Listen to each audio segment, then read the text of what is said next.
Hi, I'm Blanka Mazimela, and these are the 10 things I would tell my younger self. Trust your cultural identity, it's your superpower. Over the years, I've learned to discover that when I make my own music about me, about where I come from, and in a language that I understand, that has been a thing that made a lot of people really just love the music that I make. A record like Tula, for example, was a song that I made 2014, and it was just me making a song that I feel it wasn't fashionable at the time, but then years later, same song became a hit, and I think I've never looked back after that. 2, don't rush to get signed. You don't need to get signed. Being signed is it's not what it seemed or what it seems, because there's a lot of music outlets out there and different types of labels that really can get your message across.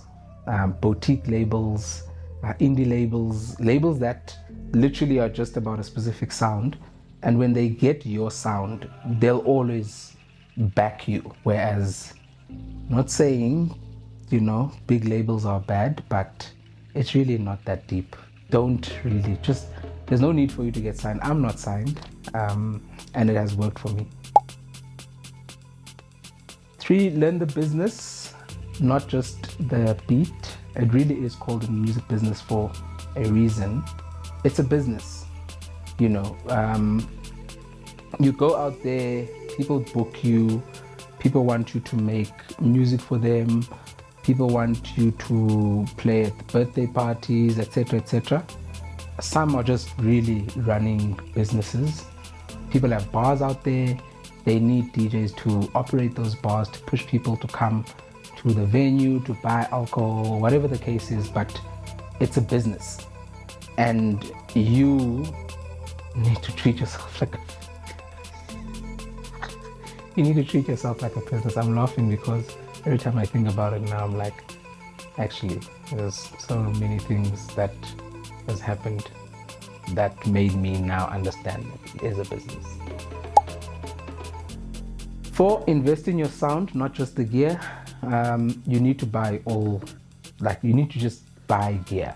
Sounds and every single thing that goes into your library is really aimed at sculpting the music that you make. It will really define it. And again, you don't need all the plugins. You don't need every single plugin that everyone else is using. You don't. You need the ones that work for you, for your sound, and the ones that you can really manipulate to actually create a new sound that is a sound that you're making. So you can have all these tools like we have in the studio. You can have all of them, but if you're not mastering just one, it's a waste. So get the gear, and I think I really wished I would. There's so many times that I wished I would just taken gear and I had so much gear. I used to collect headphones, but anyway, it's another story for another day. People stole my headphones. I can still count all of them actually. All the people that I had 15 headphones, 15 pair of headphones from different, I'm ranting now, but from different, I had 15 headphones. I know all of them, and I know all the guys who have my headphones. Anyways, when I see them, I know, I just had to. 5, collaboration is really the way to go. There's so many things that you discover about yourself during that process. I think for me, every single artist that I've worked with has really helped shape the sound and the definition of the sound that I want to make. Count from Sobandwana, Nana Atta, Konaye, Konisiwe, like I can count all of those writers, Ayabonga, Ndumiso, like all of these people that I've worked with have really gone to a point where I've been able to now define the sound that I make. The sound that you know as Blanka Mazimela sound exists because of collaboration and just being open to other people having a view or sharing their experience with music or sharing their own journey in music with you. And that's where the magic comes from. 6, you do need to move to Joburg or Europe sooner. Younger Blanka didn't want to move from Cape Town. Every single time the opportunity came, I just was like, I love Cape Town. Yeah, like I should have done all those moves much sooner, because it really enhanced every single thing about what I thought the industry was. And moving to Joburg, traveling abroad, made it even bigger than what I thought it was. Like, we know what it is until you go to another place and you like see 20,000 people standing and dancing to Afrotech, and you're like, it is much bigger than what we thought. It belongs to like the world, and doing that much sooner really helps. So travel the world, go to places, see other spaces, get to understand what this genre is about. Don't limit yourself to just one area and that's it. 7, be patient with your progress. Everything takes time. I now understand that, and every single thing is a process.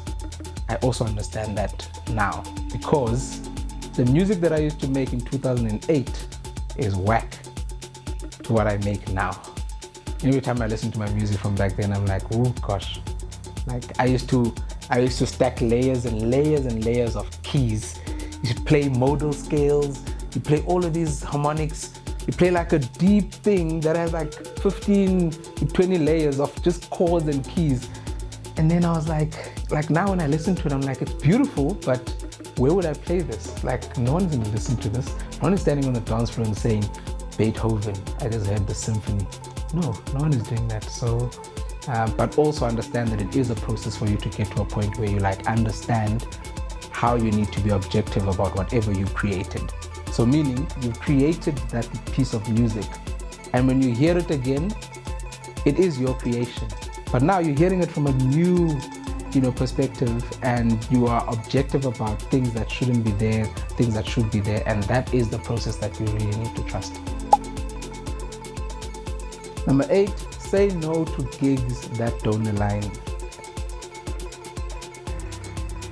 There's things where you think that playing is the thing. You need to play at every single venue, and in the process of doing that, like I'll speak about a gig in Cape Town.